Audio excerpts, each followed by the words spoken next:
প্রেসারে সেদ্ধ করা আম। লোহার চাটুতে মাছ ভাজা অসাধারণ। আর এটা একটা নতুন পদ্ধতি দিয়ে আম মাছ ভাজা। আর আম মাছ ভাজা কী করে করলাম তাহলে চলুন আমার সেই রান্নাঘরে। প্রেসারে সেদ্ধ করা আম, এদিকে পেঁয়াজ, একটা বড় পেঁয়াজ, আর 4টে মাছের জন্য 4টে কাঁচা লঙ্কা মিক্সিতে বেটে নেব। আম সেদ্ধর কাপটা বের করে নিয়ে চলে এসেছি। এদিকে দিয়ে দিচ্ছি নুন আর হলুদ। নুন এমন পরিমাণে দেবো যেন মাছ আর মশলাতে সমান পরিমাণে হয়। মাছ মেখে রেখে দিয়েছিলাম হলুদ আর কাঁচা সর্ষের তেল দিয়ে। এদিকে পেঁয়াজ আর লঙ্কা যেটা বেটেছিলাম সেটাও এর মধ্যে ঢেলে দেবো। এবারে এই মশলাটা ভালো করে মেখে নেব। একদম মশলা সব মেশানো হয়ে গেছে। এদিকে মাছ থেকে যে জলটা বেরিয়েছে সেই জলটা কিন্তু এতে দেবো না, তাই জন্যে আমি আলাদা করে মাছটা একটা থালাতে মাখিয়ে রেখে দিয়েছিলাম যে জলটা বেরিয়ে যাওয়ার জন্যে। আচ্ছা, এই মাছটা এখন পুরো মাখাবো এই মশলা দিয়ে। মশলা দিয়ে মাখিয়ে এবার আধা ঘন্টা এরকম রেখে দেবো। একটা লোহার চাটু গ্যাসের উপরে বসিয়ে দিয়েছি। লোহার চাটুটা এখনও পুরোপুরি গরম হয়নি। তার উপরে দিয়ে দিলাম কাঁচা সর্ষের তেল। এবার দিয়ে আমি তেলটাকে চারদিকে করে দেবো। আর গ্যাসটা একদম লো ফ্লেমে দিয়ে দিয়েছি, একদম আস্তে।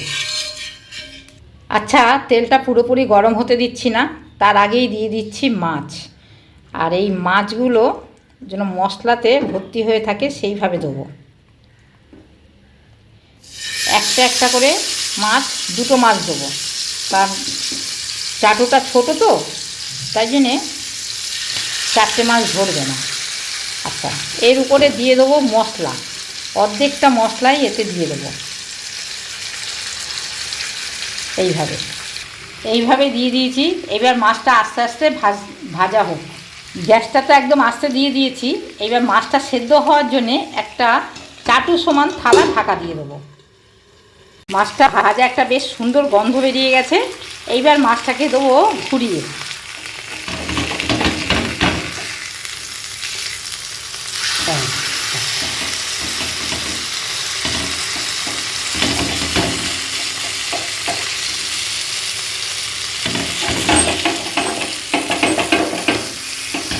খুন্তির দ্বারা পুরো মাছটাকে একদম ঘুরিয়ে দিচ্ছি।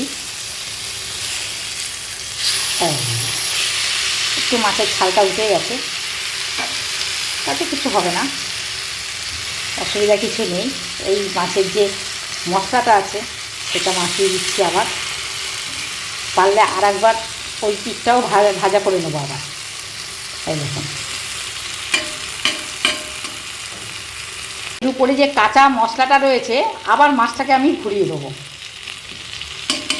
যতক্ষণ না কাঁচা মশলাটা ভাজা হবে ততক্ষণ ঘুরিয়ে ঘুরিয়ে মাছটাকে ভাজা করব। বারবার তেল দেওয়ার জন্যে আমি একটা বাটিতে তেল নিয়ে নিয়েছি। আবার একবার তেল দিয়ে দিচ্ছি, কাঁচা তেল। কাঁচা তেলটা হবে আর বেশ সুন্দর ভাজাও হবে।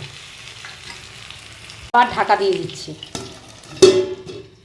চলে এসেছি মাছটাকে ঘুরিয়ে দিতে। এই দেখুন, আর এই মাছটাকেও ঘুরিয়ে দেবো। কত সুন্দর ভাজা হয়েছে দেখুন,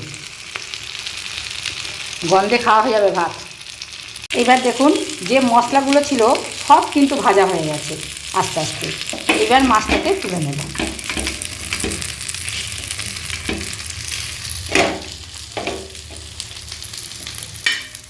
এইবারে যে আমি মাছটা বসাবো, আরও দুটো আছে, সেই মাছের জন্যে এই ভাজা মাছের যে মশলাটা আছে এটা কিন্তু আমি তুলে নেব,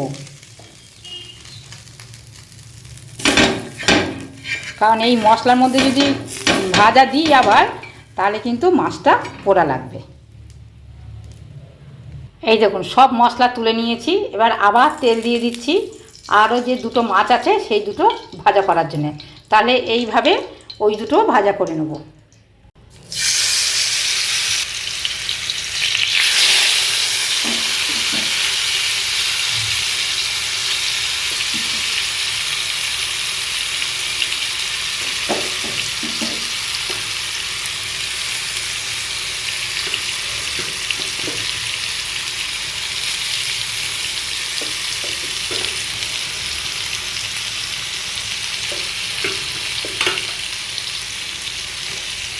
এইভাবে দিয়ে দিলাম। কেমন হয়েছে রে খেতে? দেখ তো খেয়ে। একটু খেয়ে দেখি। খুব ভালো। ভালো হয়েছে? আমি একটু খাই।